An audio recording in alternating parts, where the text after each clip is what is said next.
રાજકોટમાં ગંદકીનું પ્રમાણ ખૂબ વધી રહ્યું છે ત્યારે રાજકોટના શાસ્ત્રીનગરમાં છેલ્લા 1 મહિનામાં ડેન્ગ્યુના 8 કેસો નોંધાયા છે। રાજકોટમાં મેઘે મહેર કરતા 20 ઇંચ વરસાદ વરસ્યો છે, જેથી ઠેર ઠેર પાણી ભરાઈ જવાના કારણે મચ્છરનો વધારો થઈ રહ્યો છે।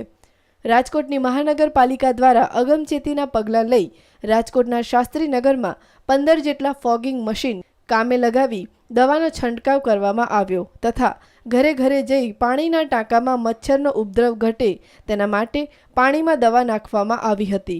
સાથે ઘરોની મચ્છરદાનીને પણ દવાયુક્ત કરી જેથી તેમાં મચ્છર આવી ન શકે। આજે છેલ્લા 1 મહિનાથી વેસ્ટ ઝોનની અંદર વોર્ડ નંબર 1 એટલે કે શાસ્ત્રીનગર ત્યાં મેલેરિયાના 8 ડેન્ગ્યુના 8 થી 10 કેસ છેલ્લા 1 મહિનાથી નોંધાણા છે। એટલે અમે લોકો આજે રજાના દિવસે ખાસ એક ઝુંબેશના ભાગરૂપે તમામ મેલેરિયાનો સ્ટાફ અમારા બીજા zone central zone, East zone અને અમારો વેસ્ટ ઝોન આ ત્રણેય સ્ટાફની ઓછામાં ઓછા 15 ફોગિંગ મશીન અમે મુકાવ્યા છે। શાસ્ત્રીનગર શહેરમાં 1 થી 20 છે। 1 થી 20 શહેરના ઘરના તમામ પાણીના ટાંકાઓમાં એવી દવા નાખે છે જેનાથી મચ્છર ઈંડા મૂકી ન શકે।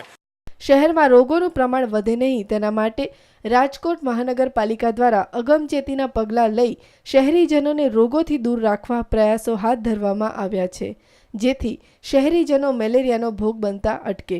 Bureau report, news online.